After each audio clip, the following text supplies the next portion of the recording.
With farm and life sims being all the rage on the cozy gaming side of the indie scene, we've seen all sorts of variations in the style of play for them. With Garden of the Sea, it appears that it was also developed as a VR game. So in this case, the first-person perspective does change things up a bit from the subgenre norm. While you could view it as either a good or bad thing, the VR roots can be felt in the nature of your movement and activity, so it does simply have a style all its own.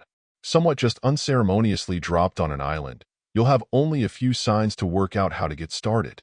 Working through simple movement, you'll then need to puzzle out what you'll need to do to set the game in motion.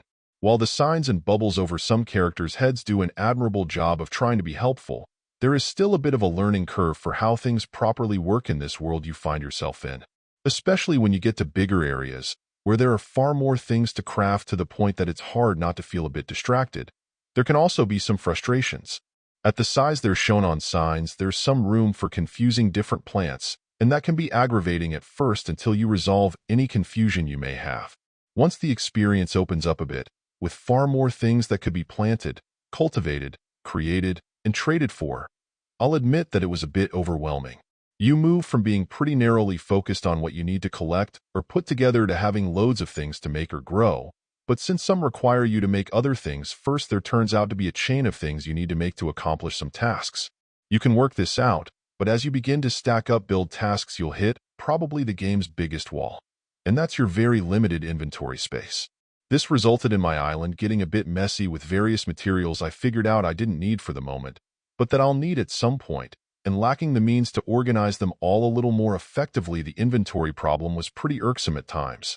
In the end, I do appreciate the different perspective and take on this genre, but at the same time it feels like it's probably better suited to VR play and its associated lower expectations than with a controller on a system like the Switch.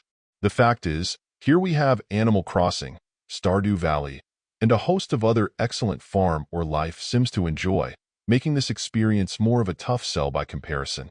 Still, if you love simming it up and are simply seeking a novel way to interact with the subgenre, it could still work out well for you. Overall, my final score for the game ended up being a 6.8. And if you're interested in picking it up, it's currently available on the Switch eShop for $19.99. Thank you for taking the time to listen to this review. And if you'd like more information or ideas of indie games worth checking out on Switch, be sure to click on the link provided in the description. Until next time.